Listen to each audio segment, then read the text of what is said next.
রক্ত যখন দিয়েছি, রক্ত আরো দিব। আমার দেহকে রোগমুক্ত করে ছাড়বো ইনশাআল্লাহ। অনেক রক্ত দিয়েছি। কত রক্ত যে আমার দেহ থেকে গিয়েছে হিসাব নেই। শরীর ক্লান্ত, অশান্ত, অবসন্ন। বাহিরে কি সুন্দর রোদ দেখো তোমরা, কিন্তু আমার ঘরে হিটার জ্বলে। ভাঙা মেরুদণ্ডের ব্যথা, চিনচিন করে ব্যথা। তার চেয়ে আরো বড় ব্যথা অন্তরে জ্বলে। Jamaate Islam must be banned in Bangladesh forever. রোজ কেয়ামত পর্যন্ত ধর্মের নামে কোনো রাজনীতি করা যাবে না। জামাতে ইসলাম একটা জারজদের দল, অসভ্য প্রাণীদের দল। এটি কোনো মানুষ না। সারা রাত আমি ঘুমাতে পারিনি। আমাকে একটা লিঙ্ক দিয়েছে ফেসবুকে একজন নারী। মনে হয় তিনি আওয়ামী লীগের কোনো নেতার আত্মীয় স্বজন হতে পারেন, স্ত্রী হতে পারেন, নাও হতে পারেন। একজন বিবেকবান মানুষ আমাকে একটি লিঙ্ক দিয়েছে একটা ভিডিওর। সেখানে বলেছে জামাতে ইসলাম সিরাজগঞ্জের সেক্রেটারি বলেছে আওয়ামী লীগের পলাতক নেতাদের স্ত্রীদের উপর জামাতের হক আছে। কারণ আওয়ামী লীগের সম্পদ, নারী, সবকিছু গনিমতের মাল, যেটা আমাদের নবী হজরত মোহাম্মদ মুস্তফা আহমদ মুস্তফা সাল্লাল্লাহু আলাইহি সাল্লামের সময়েও গনিমতের মালের প্রচলন ছিল। এটা সকল ধর্মে, সকল যুগে, সর্বদেশেই প্রচলিত আইন ছিল, নিয়ম ছিল। যুদ্ধে পরাজিত শত্রুদের সকল সম্পদ এবং তাদের কচি কচি সুন্দরী তরুণী সবকিছু গনিমতের মাল।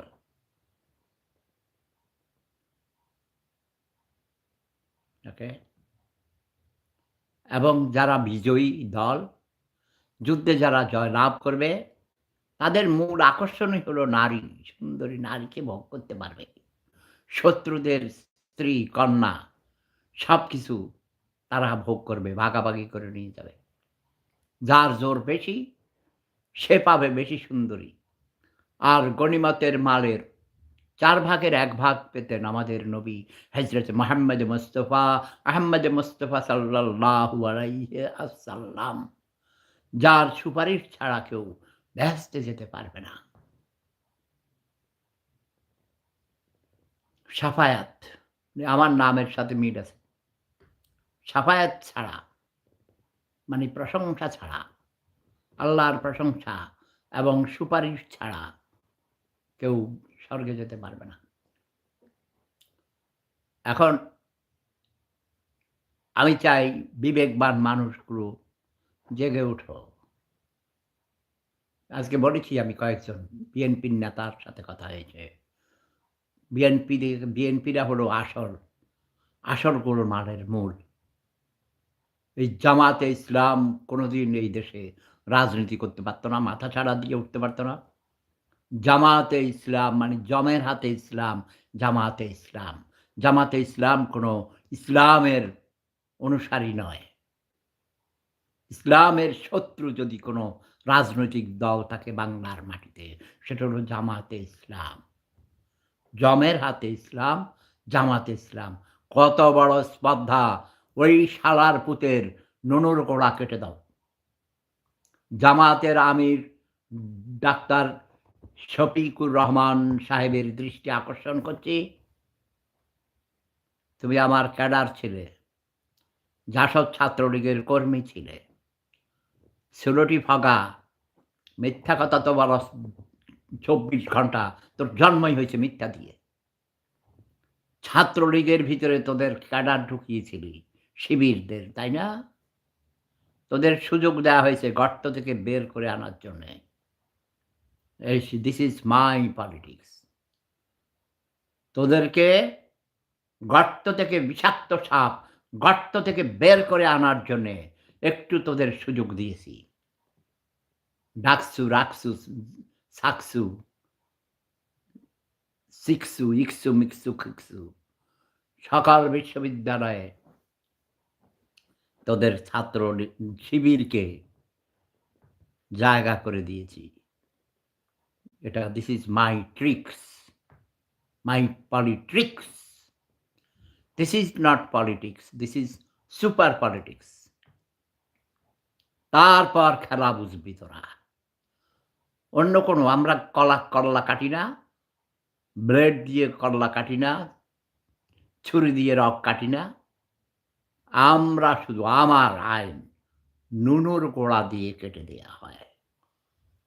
কারণ তোদের রাজনীতি, তোদের সমাজনীতি, তোদের ধর্মনীতি সবকিছু হলো যৌনতার সাথে। মৃত্যুর পরও তোদের লোভ হইল স্বর্গে গিয়ে ৭২টা হুর পরেই ভোগ করবি, তাই না? সেই সুযোগ তোদের দেয়া হইবে না শয়তান। এই পৃথিবীর বুকে তোদের জিন্দেগি বরবাদ করে দিব আমি। তোদের নুনুর গোড়া কেটে দেয়া হবে। এই মুহূর্ত থেকে আমি অনুরোধ করছি, আমি হুকুম দিচ্ছি আমার পিঁপড়া বাহিনীকে, যেখানে তোমরা জামাত শিবির পাবে নুনুর গোড়া কেটে দিবে। ঠিক আছে? এখন আমার ভাই আওয়ামী লীগ করে, আমার ভাতিজা করে, আমার ছেলে করে, আমার আত্মীয়-স্বজনের মধ্যে ম্যাক্সিমাম আওয়ামী লীগ, আমার পরিবারের শতভাগ আওয়ামী লীগ। এখন কি আমার পরিবারের সকল নারীরা ওই জামাতি কুত্তার বাচ্চাদের সম্পদ? জামাতের গোষ্ঠী কিনাই আমি। আমি মুখ খারাপ করতে চাই না, শব্দ বোমা একটা সহনশীল অবস্থার মধ্যে রেখে বলছি। কারণ কুকুরের বাচ্চারা, আমি ১ কোটি ভালো কথা বলি, সেগুলির কোনো প্রকাশ নেই। শুধু ২-৪ টা শব্দ বোমা মারি, সেগুলিকে প্রচার করিস, তাই না? জামাতের কুকুরের বাচ্চারা, শিবিরের কুকুরের বাচ্চারা সাবধান। Last warning for you the bloody motherfucker bastards. তোগো মায়েরে কুত্তা দিয়ে চোদাই আমি খানকির ফোলারা। জামাতের গোষ্ঠী চুদি। ইসলামের শত্রু তোরা, ইসলামের কলঙ্ক। জামাত ইসলাম যেখানে পাবে সেখানেই নুনুর গোড়া কেটে দিবে। আমার নির্দেশ। Love is power. জয় বাংলা, জয় বঙ্গবন্ধু, জয় শেখ হাসিনা।